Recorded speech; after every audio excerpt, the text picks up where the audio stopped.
मौजू कसीदा शायरी आशोक का बाकी हिस्सा।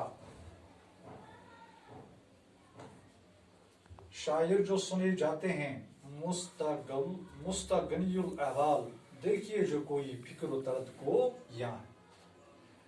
ये पिछले साल में आपने पढ़ा कि शायर जिनके बारे में ये सुनने को मिलता है कि ये खुशहाल है और इनको कोई माली परेशानी नहीं है। शायर फरमाते हैं कि ये अब बात जो है ये सिर्फ बातें रह गई है, अगर करीब से देखेंगे तो इनको भी अपने माश की फिक्र जो है वो लायक हो चुकी है। मुश्ताक की मुलाकात उन्हों का कसम नाकिस, मिलना उन्हें उनसी से जो इब्ने फला है। तो ये शायर में शायर फरमाते हैं कि शायरों से मुलाकात करने की तो हर एक आदमी की ख्वाहिश होती है, लेकिन इस दौर में उन्हीं शायरों से मिलने की ख्वाहिश की जाती है जो मशहूर व मारूफ हों और जिनका बादशाह के साथ कोई ताल्लुक हो, उन्हीं से मिलना अब लोगों की ख्वाहिश रही है। अगर ईद का मस्जिद में पढ़ें जाके दो गाना, नीति कितना ही तहनियती खानी जुबां है। अगर लोग मस्जिद में जाकर दो नमाज पढ़ते हैं, कहते हैं कि ये नमाज जो है अब ये दिखलावे की नमाज हुई है। असल में मस्जिद में जाकर उनका मुद्दा और माना ये होता है कि किसी नवाब, किसी बादशाह, उसके नाम ईद के रोज क्या लिखें, कितना लिखें, उसकी तारीफ करें। अब क्या ये लोग जो हैं ये उस नीयत से नहीं जाते हैं कि हम नमाज पढ़ेंगे, बल्कि इस नीयत से जाते हैं कि हम किसी के कित्ता पढ़ने की नीयत लेकर ईद के रोज नमाज जाते हैं। तो शायर का मतलब है कि ये आजकल के दौर में ये नमाज जो है, इंसान जो है ये अपने मजहब से दूर हो गया और इबादत जो है या नमाज जो है ये महज एक रस्म बन चुकी है। मुल्लाई अगर कीजिए तो मुल्ला की है ये कदर, हो 2 रुपए उसके जो कोई मसवी खां है। शायर कहता है कि इस दौर में जो मुल्ला है, उस मुल्ला की ये कोई कदर नहीं है। जो मसवी खान है, चलो उनको लेते हैं कि अगर उनको मसवी लिखने में कुछ पैसे मिलते हैं, लेकिन मुल्ला को इतना भी मयसर नहीं होता। गोया मसनवी निगार की अगर कुछ कदर है, लेकिन मुल्ला की इस जमाने में कोई कदर कीमत नहीं है। और माहजर अखाउंद का अब क्या मैं बताऊं, यक्का सही दाल अदसो जव की दो नाम है। शायर कहता है कि इस हालात में, यानी जब दिल्ली अबतर हो चुकी थी उस हालात में, कहता है कि मैं क्या बताऊं, ये जो उस्ताद है उसकी हालत क्या बयान है करूं। वो तो बेचारा इन हालात की वजह से बहुत ही बदहाल हो चुका है। उसकी वक़्त इतनी है कि वो मसूर की दाल और एक प्याला का, मसूर की दाल का एक प्याला और जाव या किसी रोटी ही मयसर कर पाता है। गोया जो इल्म को फैलाने वाला है, यानी उस्ताद है, इस दौर में वो 2 रोटियों का मोहताज बन चुका है।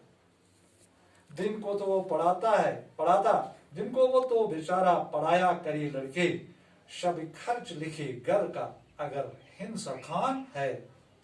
यानी उस्ताद जो है वो दिन को पढ़ाता है, मदरसे में पढ़ाता है, और रात को वो अपना खर्चा लिखता है कि मैंने कितना खर्च किया, लेकिन तभी लिख सकता है जब वो हिंसा खान यानी जानने वाला हो। अब कीजिए इंसाफ कि जिसकी हो ये औकात, आराम जो चाहे वो करे, वक्त कहाँ है। अब आप इंसाफ करो कि जिसकी ये औकात हो, यानी दिन में वो पढ़ाता है, रात को हिसाब लिखता है, और उसकी समाज में कोई ये हसीयत वक्त नहीं रही है, वो आराम कैसे कर सकता है। उसके पास तो वक्त ही मयसर नहीं है, क्योंकि वो दिन में पढ़ाता है और रात को हिसाब लिखता है।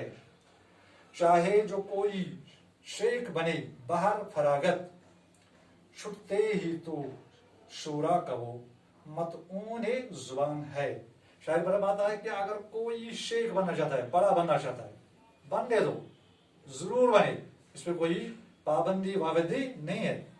वो फुर्सत के औकात में शेख बन सकता है, लेकिन वो किसी भी हालत में शायरों के तनज, शायरों के ताना से कभी कभी कभी कभी भी वो बच नहीं सकता।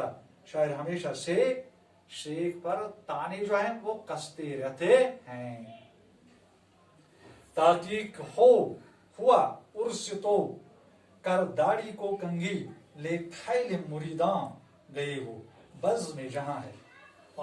तो खैल से मुराद ग्रोह, ग्रोह से मुराद जमात। तो शायर इसमें कहता है कि फरमाते हैं कि जब मालूम हुआ कि कहीं उर्स मनाए जाने वाला है, तो शेख जो है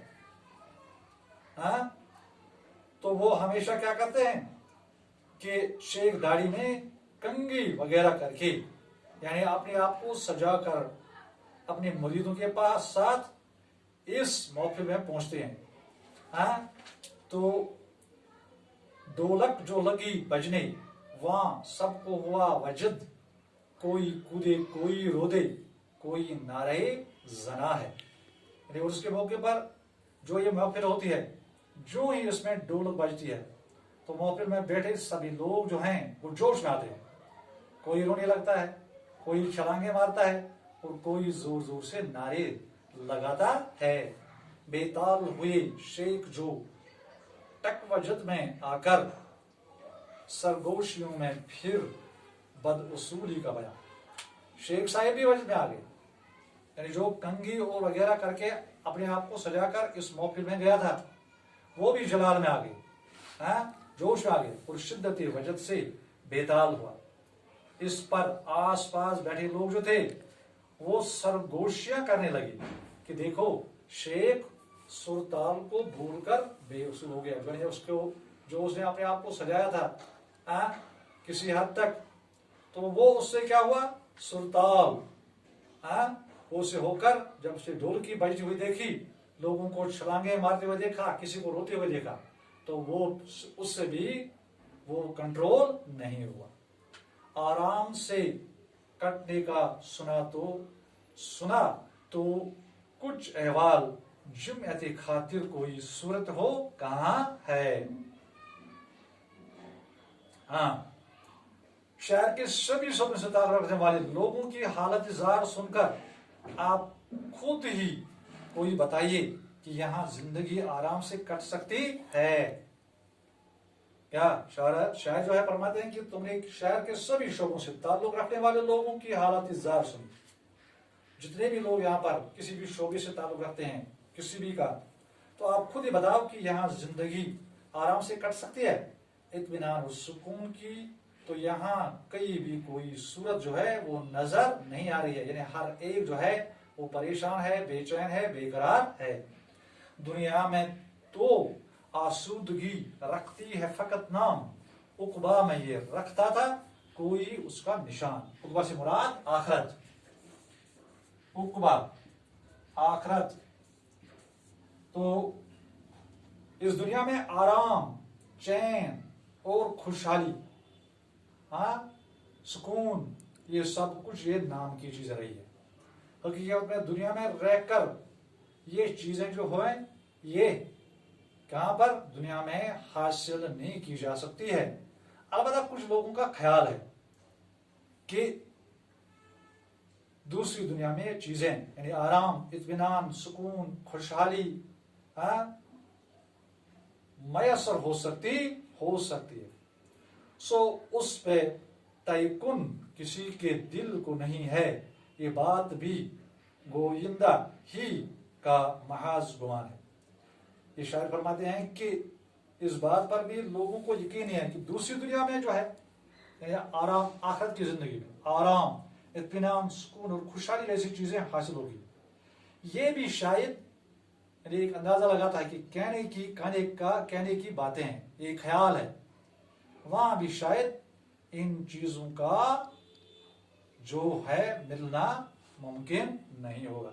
लेकिन उनको मिलना होगा जिन्होंने यहाँ पर नेक अमाल किए होंगे, उनको ये चीजें मिल सकती हैं। या फिक्र माशियत है तो वहां दगदगे हशर आसूदगी हर फीसद न वो यहाँ है न वहां है। शायर फरमाते हैं किसमें? मक्ता में। शायर फरमाते हैं, या मक्ता नहीं है इसमें, क्योंकि आपने पढ़ा कि कसीरे में मक्ता जो है या मतला ये किसी भी जगह हो सकता है। तो यहाँ पर ये शायर का इसका आखिरी शायर है, यहाँ फिक्र माशियत है तो वहां दगदगे हशर आसूदगी हर फीस न वहां है न वहां यहाँ है न वहां है। शायर फरमाता है कि इस दुनिया में रोजी रोटी की फिक्र लायक है और आखिरत में अपने अमाल का हिसाब किताब देने की परेशानी और फिक्र होगी। यानी यहाँ रोटी रोजी की फिक्र है, वहां पर हिसाब किताब देने की फिक्र होगी। रही आसूदगी, रही आराम, तो ये यहाँ पर भी नहीं है और वहां पर भी नहीं है, क्योंकि यहाँ पर हमें हमारी जिंदगी जो है ये किसमें? रोटी रोजी पैसे, हाँ, इसके कमाने में बीत जाती है, गुजर जाती है। और वहां पर जो होगा वहां पर क्या होगा? वहां पर हिसाब किताब देने की फिक्र होगी। तो इसका मतलब है कि ये कहता है कि ना यहाँ आराम है और न वहां आराम है, यानी दूसरी जिंदगी में भी आराम नहीं है। तो ये थी इस कसीदा की तशरीह।